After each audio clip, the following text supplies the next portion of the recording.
Olá, Ariane, boa noite. Gravando, olá, prezadores membros da Escola Popular de Psicanálise Brasileira, João Guimarães, Rosa. Seminários Psicanalíticos Jacques Lacan.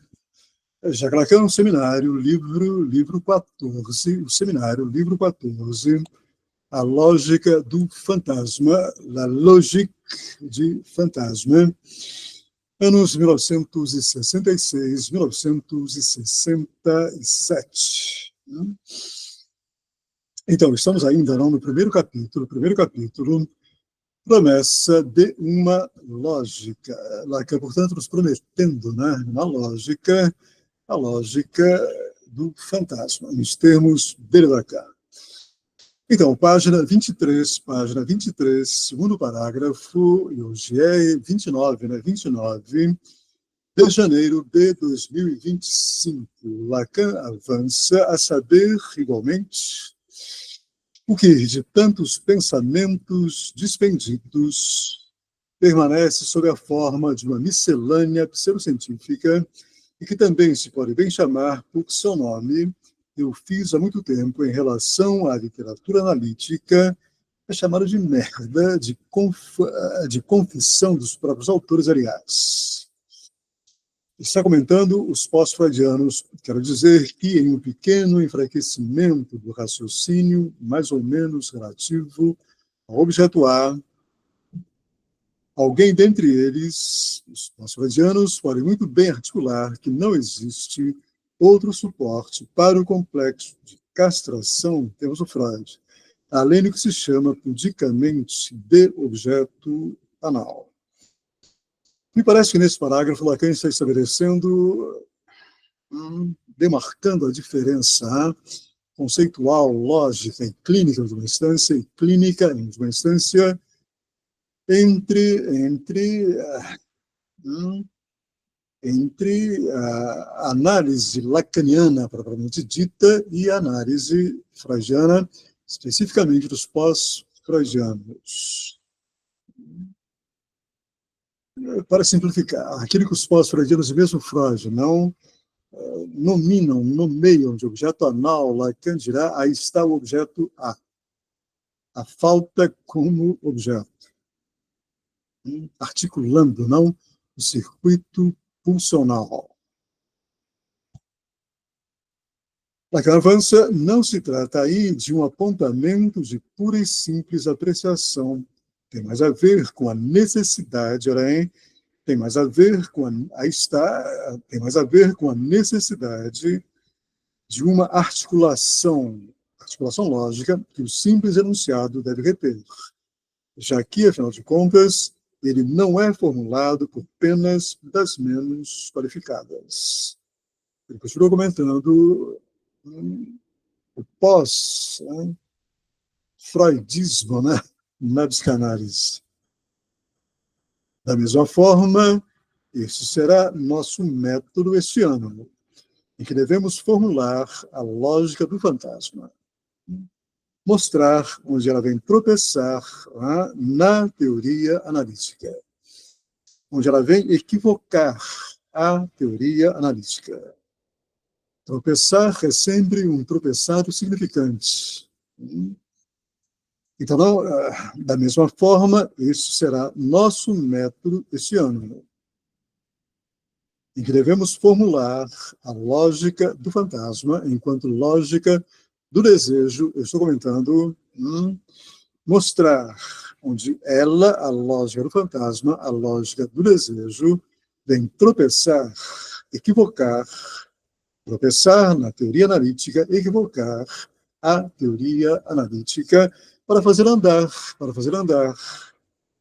Nós já sabemos, só podemos andar tropeçando, portanto, só podemos andar equivocando o campo representacional. Página 23, Andréa, a lógica do fantasma, página 23, terceiro parágrafo. Lacan continua, então, afinal de contas, não mencionei o nome desse autor, ele está comentando esse autor, não, que muitos conhecem, que fique bem claro, até mesmo um erro de raciocínio que aqui é arrazoado, isto é, razoável. Não é obrigatório. Assim, em um determinado artigo, o objeto A em questão, que ele está comentando, não, desse autor. Assim, em um determinado artigo, o objeto a falta como objeto em questão, pode se mostrar absolutamente nu, sem, contudo, apreciar a si mesmo. Significa dizer sem, portanto, desdobrar a significação e a significância do objeto A na clínica analítica, da falta como objeto na clínica analítica, da falta como objeto enquanto causa de desejo. Na que avança, teremos a oportunidade de mostrar isso em certos textos, acerca dos quais, afinal de contas, não vejo por que não lhes faria logo uma distribuição bem geral com trabalhos práticos. Para isto, seria preciso que eu tivesse à minha disposição uma quantidade suficiente, mas é mais ou menos o caso. Isso virá a seu tempo quando tivermos que lidar com certo registro. Item 4 agora, do primeiro capítulo, Promessa de uma Lógica. Estamos quase concluindo esse primeiro capítulo, hein? Lógica do Fantasma. Item 4, então. Algum comentário, se quiserem?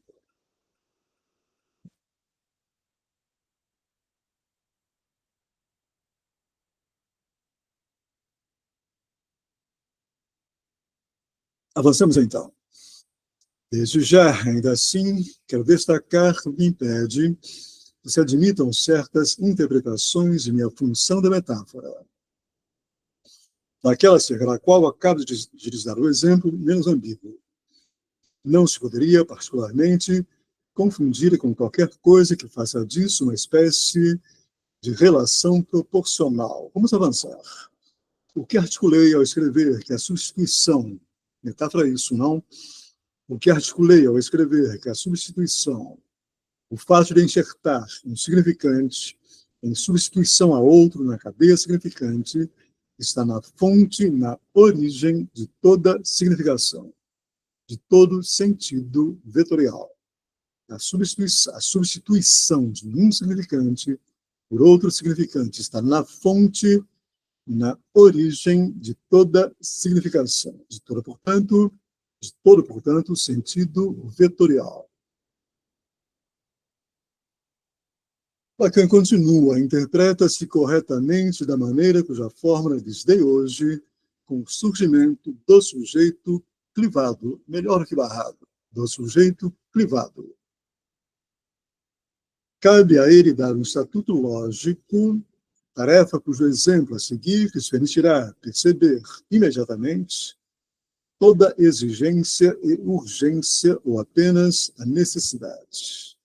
A metáfora, portanto, não, a metáfora do sujeito, né, a escritura. Né, a escritura, isso já está na página anterior. Né,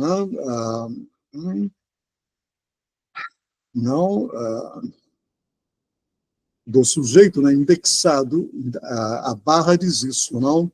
A indexação do sujeito, do significante, o S privado, eu estou lendo a escritura da metáfora, na página 24.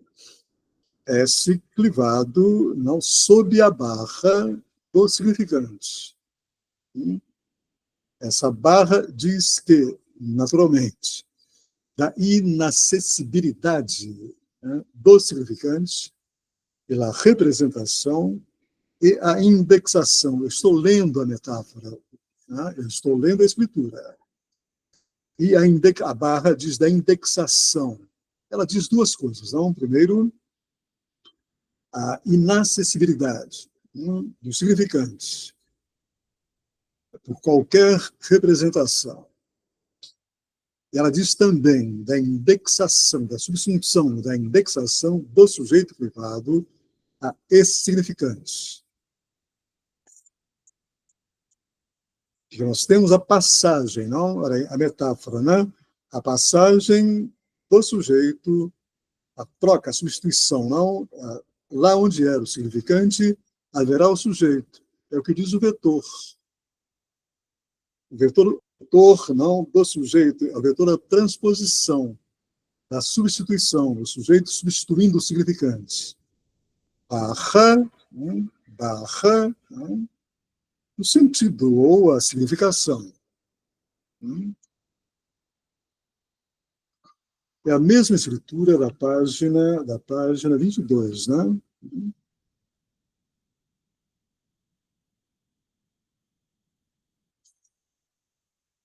Sujeito, então, não? Sujeito barra sentido, né?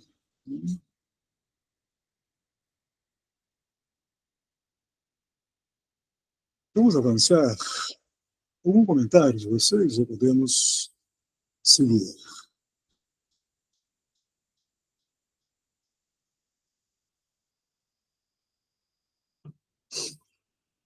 Como que Lacan está caminhando, não? Na construção dessa lógica do fantasma, não? Vamos ver por que ele traz a questão da metáfora agora, né? Observem, ele continua, observem que a confusão foi feita dessa relação a quatro. O significante, os dois S e o S do significado.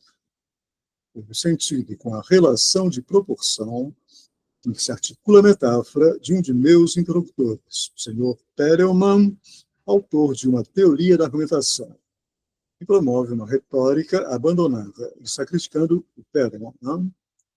Perelman, ou Perelman. Por ver aí, você continua comentando Perelman agora, não? A leitura que ele faz da metáfora, né? Nesse livro dele, Teoria da Argumentação. Por ver aí a função da analogia, ele funda a função da metáfora a partir da relação de um significante com o outro, enquanto um terceiro reproduz, fazendo surgir um significado ideal. Lacan comenta, respondia a isso na época. Foi somente dessa concepção analógica da metáfora que pôde surgir a fórmula que foi dada erroneamente como já procedendo da minha. Né? Ele reproduz o esquema incorreto. Né? O esquema do Perelman. Né? A forma da metáfora do Lacan, não, significante, barra, né, sentido, barra, né, dois, um significante e outro significante, né? Ele vai ler agora aqui. Na página 25, ele faz a leitura dessa escritura, não, que ele chama de esquema incorreto da metáfora. S1, ou melhor, S'. S' sobre o S, minúsculo em itálico, se destaca no topo de um primeiro registro da inscrição. Ele continua lendo a escritura, que ele chama de esquema incorreto. O Unterdraum, o Unterdrückt, o outro registro, substantificando o inconsciente, seria constituído pela relação estranha de um significante com o outro. Nos acrescentam que seria dali que a linguagem tiraria seu lastro. E continua comentando Perelman, né? Essa fórmula, chamada de linguagem reduzida, repousa sobre um erro. Acredito que vocês o percebam agora, que é o de induzir, na relação a quatro, a estrutura de uma proporcionalidade.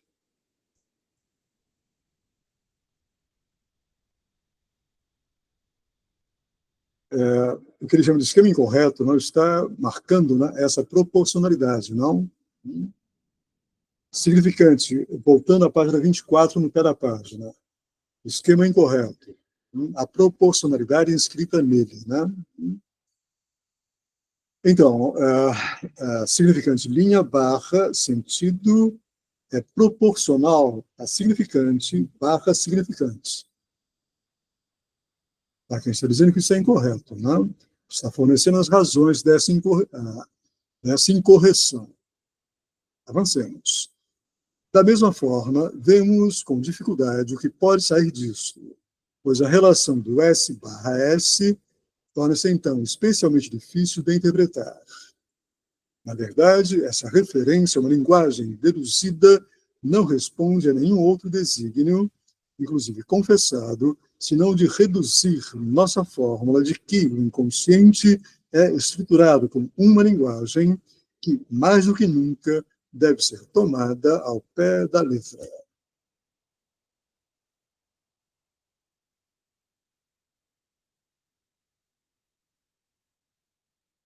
Ele continua criticando, não, a leitura que o Perelman faz da metáfora, não, e faz também da linguagem, não?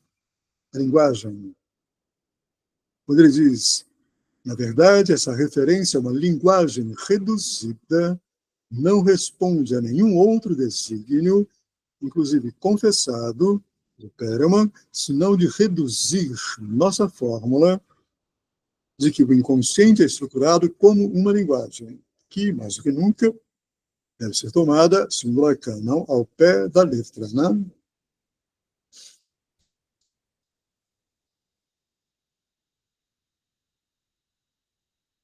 Então, como que vocês estão acompanhando a leitura? Ou não estão?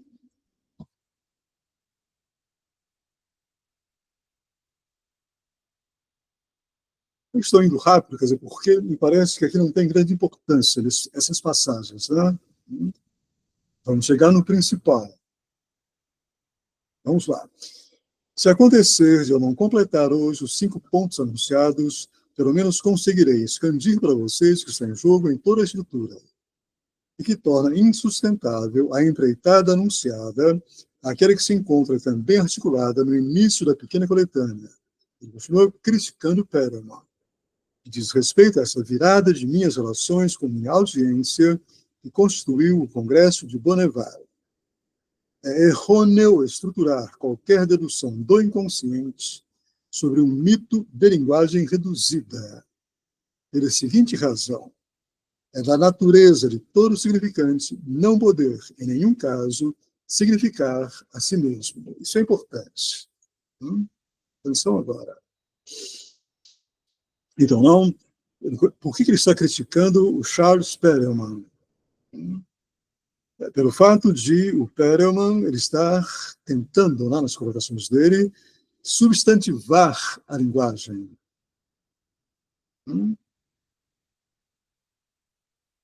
Ele diz, olha lá, não, no final, né? É errôneo estruturar qualquer dedução do inconsciente, qualquer dedução lógica do inconsciente sobre um mito de linguagem reduzida, de linguagem substantivada, de linguagem não autorreferente, pela seguinte razão: é da natureza de todo significante não poder, em nenhum caso, significar a si mesmo. A significação é sempre dada, atenção, estou comentando, por que Lacan diz, não, é da natureza de todo significante não poder, em nenhum caso, significar a si mesmo. Por quê? Porque significante, qualquer significante, ele está situado no campo do representante e não no campo da representação.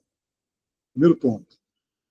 Segundo ponto, a significação, o sentido vetorial é sempre, atenção, é sempre dado não por um significante ou outro significante, mas pela relação de um significante a outro significante. Atenção. Portanto, a significação é sempre entre, ela é sempre relacional. Guardem, lembrem-se novamente do algoritmo, do algoritmo matriz do inconsciente. S1, vetor S2. Incidência de S1 em S2. É da incidência de S1 em S2 que emerge a significação, porém, dita sujeito. O sujeito é a significação que emerge da incidência de S1 em S2. Mas S1 e S2 não possuem neles mesmos significação. Atenção para isso. A significação dita sujeito é a verdade, da incidência de S1 e S2. Nos meus termos, o sujeito é a significação, não enquanto verdade, da incidência do real de linguagem S1 no simbólico do discurso S2.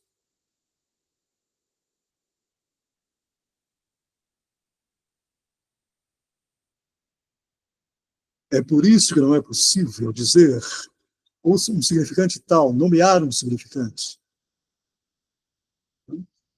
O que temos dos significantes é apenas a notação algébrica dele. É dessa significação algébrica, S1, que podemos fazer uma nomeação num segundo tempo. S1, significante mestre. S2, uma nomeação no segundo tempo. S2, significante do inconsciente. S2, representante da representação. Mas isso num segundo tempo. O que importa é que a significação a significação ela não é atribuível nem a S1 nem a S2, mas a incidência, eu estou comentando, incidência de S1 em S2. A verdade dessa incidência é a significação sujeito. Está pensando? Sujeito, não subjetividade, não confundam.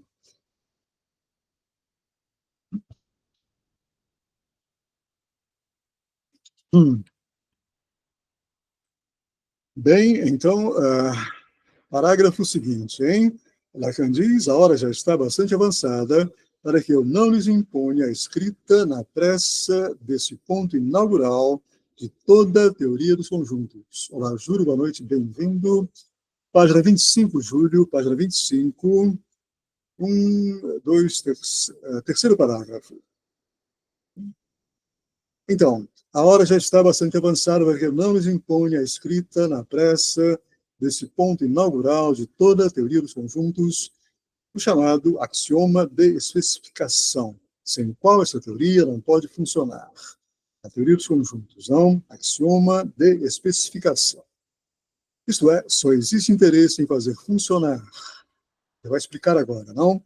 Isto é, só existe interesse em fazer funcionar um conjunto se houver outro conjunto que possa se definir a partir de uma proposição que especifique alguns elementos X do primeiro conjunto como satisfazendo livremente a uma certa proposição.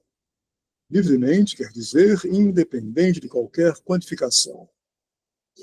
Ao definir essa proposição como sendo simplesmente que X não é membro de si mesmo, o que resulta daí? Começarei a próxima lição por essas fórmulas. Aguardemos, portanto, a próxima lição do Lacan, que se intitula O Paradoxo de Russell. Lacan continua, para o que nos interessa aqui, digamos que,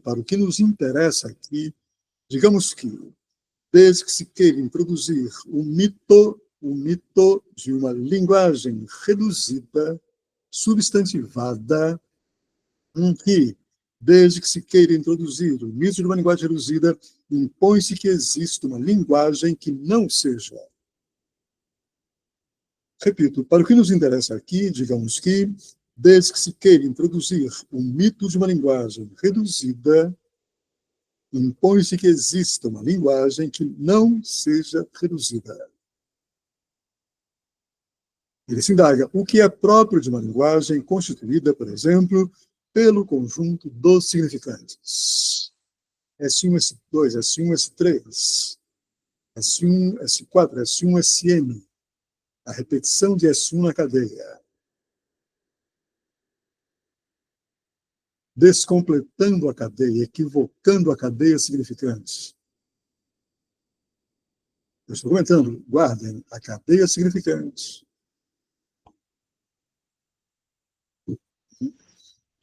Ela é uma cadeia de significantes pautada pela equivocação. Pautada, portanto, pela falha representacional. Pautada pelo tropeço. Pautada pelo mal-entendido. Pautada pelo cômico. Atenção. Não pelo trágico, como supôs Freud, erroneamente. Então, o que é próprio de uma linguagem constituída, por exemplo, pelo conjunto dos significantes? O que é próprio é o tropeço, o mal-entendido. O furo, a descontinuidade, o gap, a comicidade, enquanto tropeço. Então, mostrarei isso a vocês em detalhe, se admitirmos apenas que o significante não poderia significar a si mesmo. O conjunto dos significantes pressupõe necessariamente o seguinte, que haja algo que não pertence a esse conjunto.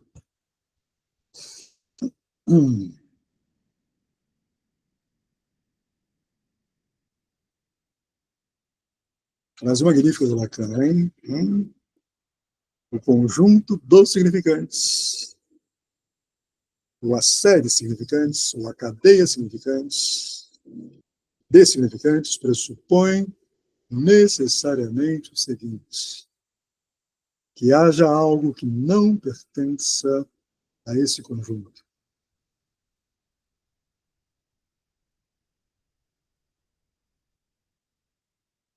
Não é possível reduzir a linguagem para substantivá-la.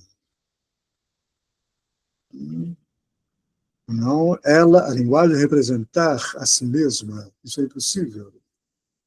Pela simples razão de que a linguagem não conseguiria constituir um conjunto fechado.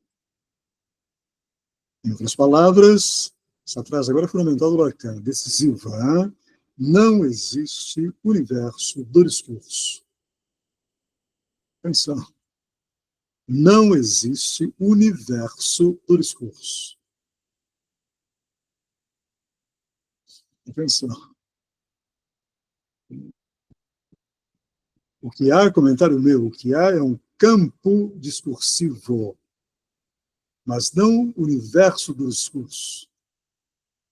O que há é um campo discursivo, sem dúvida, mas um campo discursivo que não se completa. Atenção. Que é, se vocês quiserem o termo, que é distópico.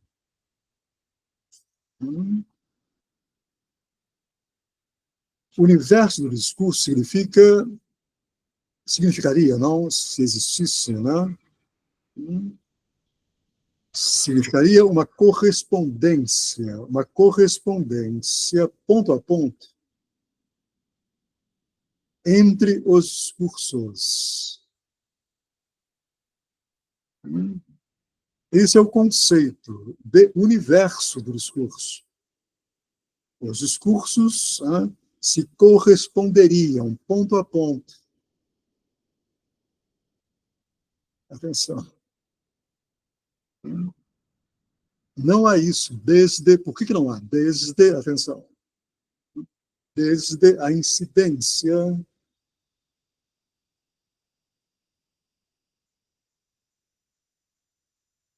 do inconsciente. É um termo péssimo esse, inconsciente, porque parece que se trata de alguma coisa não consciente. Lacan comenta isso em televisão, em 1973. Ele questiona fortemente o termo inconsciente utilizado por Freud. Então, por que não há universo do discurso? Desde a incidência do inconsciente, daquilo que Lacan denominou melhor de incidência do radicalmente outro.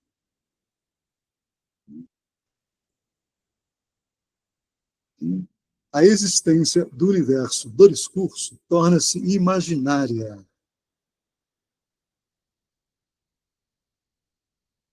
O radicalmente outro, radicalmente grande outro, inconsciente.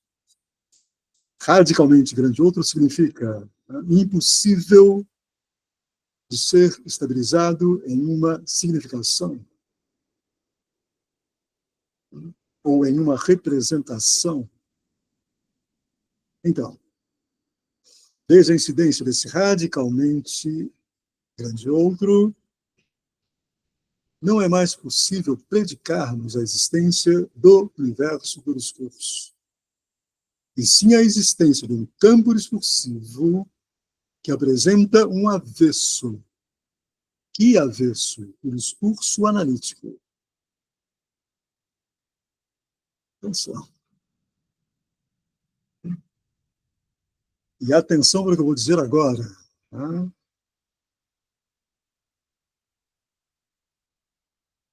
A existência do campo discursivo e a existência no campo discursivo de um discurso que é o avesso desse campo discursivo, pauta, mostra a extraterritorialidade da psicanálise. A extraterritorialidade da psicanálise. Isso é colocado pelo Lacan. Há uma conferência do Lacan que está naquele livro, né, publicado, algumas conferências dele pelo Miller, intitulado Meu Ensino, em que Lacan diz isso, ele diz que o termo extraterritorialidade é um termo que cai bem para a psicanálise. No entanto, os psicanalistas da dita APOLA, Associação para um Outro Lacan, da Argentina, fundada pelo Alfredo Edelstein, eles talvez não tenham lido essa conferência do Lacan. Eles dizem que a psicanálise não é extraterritorial. Porque se a psicanálise fosse extraterritorial, os analistas se autossegregariam do campo discursivo. É uma leitura errada que eles fazem, claramente errada. Atenção.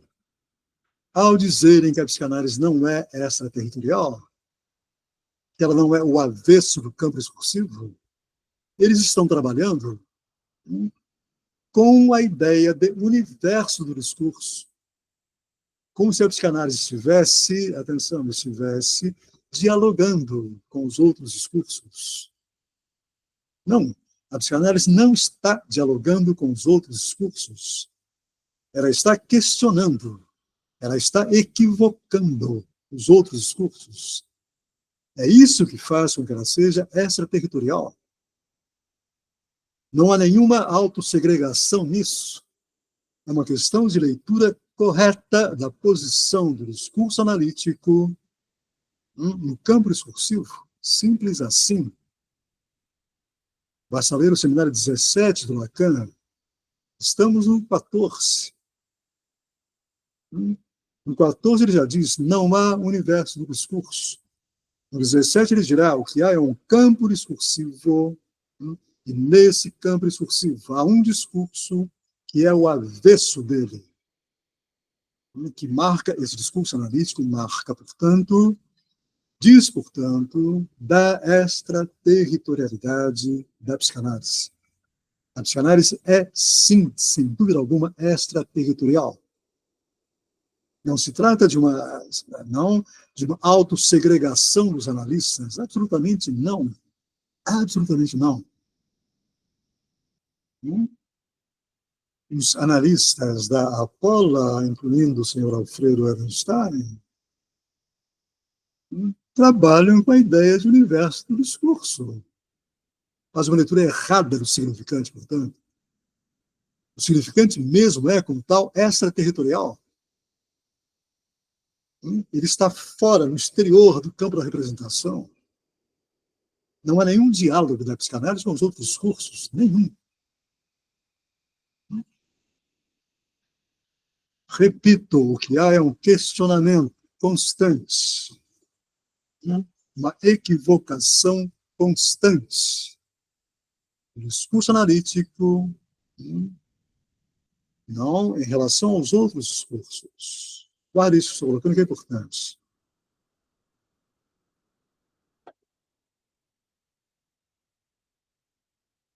Lacan avança para aqueles que teriam alguma dificuldade de compreender o que formula aqui.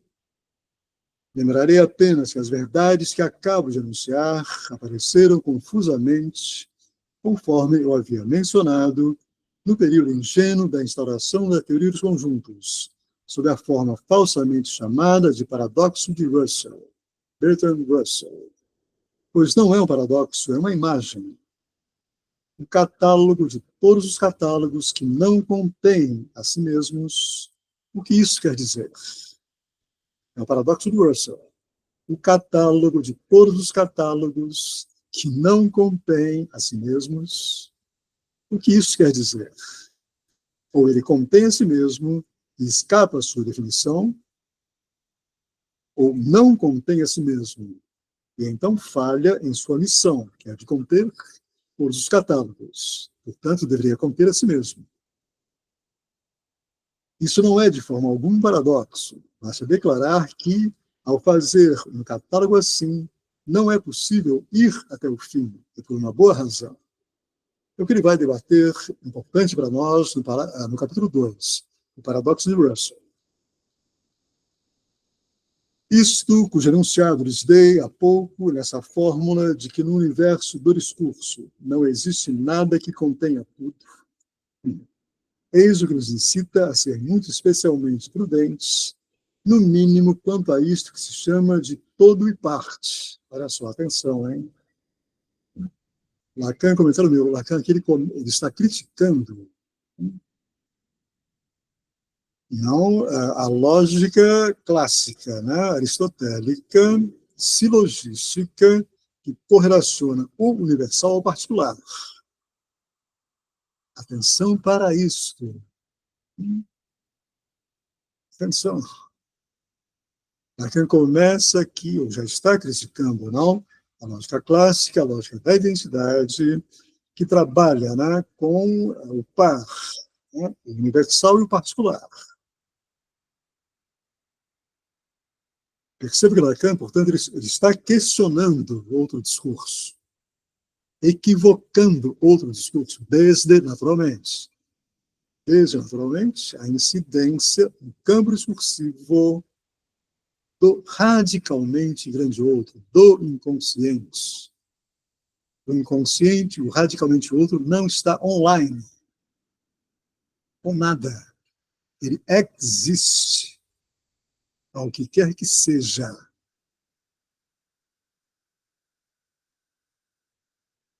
Então, Lacan avança, portanto, não, e que exige que distingamos na origem, porém, o da totalidade, que acabo justamente de refutar, ao dizer que no âmbito do discurso não existe universo, o que deixa ainda mais em suspenso que possamos supô-lo em qualquer outro lugar. E o incontável, na medida em que, por natureza, ele se furta, escorrega. Ele vai trabalhar isso, a questão desse não, no seminário 19. Com o neologismo dele, não, Yadlam, a do que é anterior ao incontável. Calma, vamos chegar lá. Então, esse incontável só pode ser o ao se repetir pelo menos uma vez, enquanto falha representacional. Se, pelo contrário, ele se fecha em si mesmo, então instaura a falta pela qual se trata de instituir o sujeito da estrutura. Olha que magnífico, hein? Para podermos demarcar corretamente e ordenar corretamente, comentário meu, os elementos constitutivos do radicalmente grande outro, do inconsciente. Lá quem está trabalhando aqui, atenção, o inconsciente, o radicalmente outro, não é o consciente, não é o campo representacional, é o campo do representante, campo do significante, lógica do inconsciente, lógica do radicalmente grande outro. Por que radicalmente grande outro? Por que radicalmente inconsciente? Porque não pode ser estabilizado, fixado em uma representação. Escorrega, é trans, desliza, não se fixa.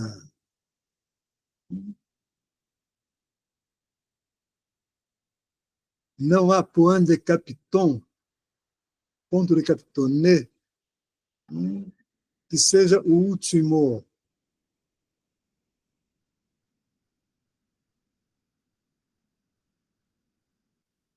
Lacan, então, 16 de novembro de 1966, conclui dessa maneira o capítulo 1, não? O capítulo 1, promessa de uma lógica subdividido em 4 partes, né? Anunciou alguns elementos importantes que ele continua a desdobrar, continua a desenvolver, né? Capítulo 2, o paradoxo de Russell, da próxima vez. Vamos conversar um pouco? Vamos lá. Então, o que vocês ouviram, o que nós podemos questionar, etc.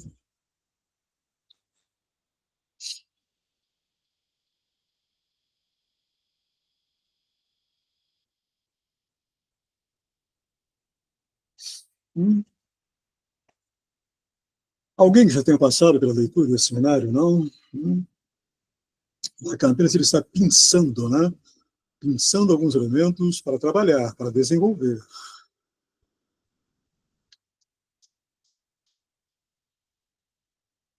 Nessa promessa de uma lógica, né?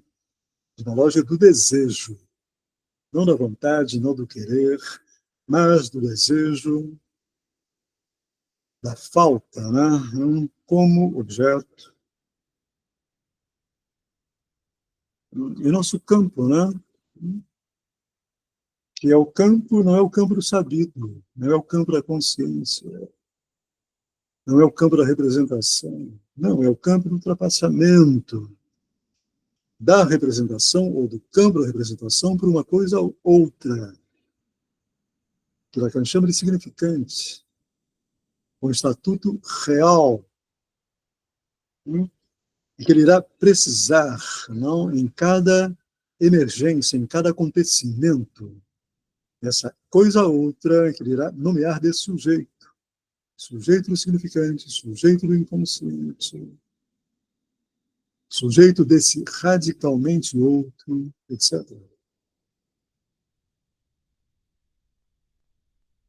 Quando é que esse sujeito emerge? Ele emerge como ato de ultrapassamento do campo representacional. O sujeito do significante, o sujeito do inconsciente, o sujeito desse radicalmente grande outro. Ele é ato.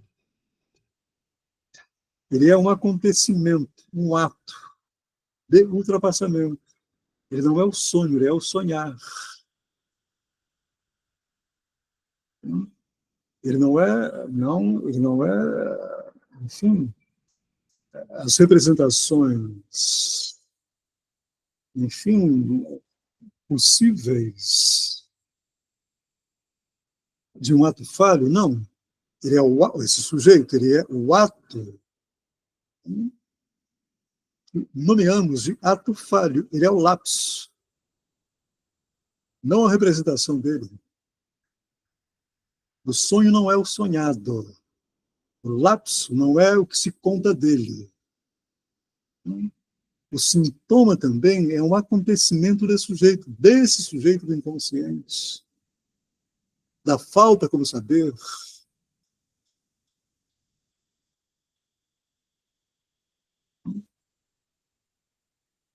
Um xiste, um esquecimento. Acontecimentos de sujeito. Não formações do inconsciente, mas deformações significantes.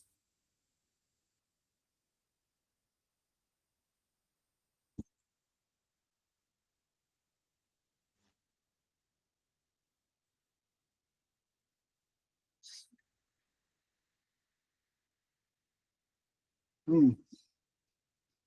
Então, boa introdução do Lacan, não muito boa, né? Ele vai abrindo aos poucos. Alguma questão? Vamos lá, algum comentário? Ou podemos concluir?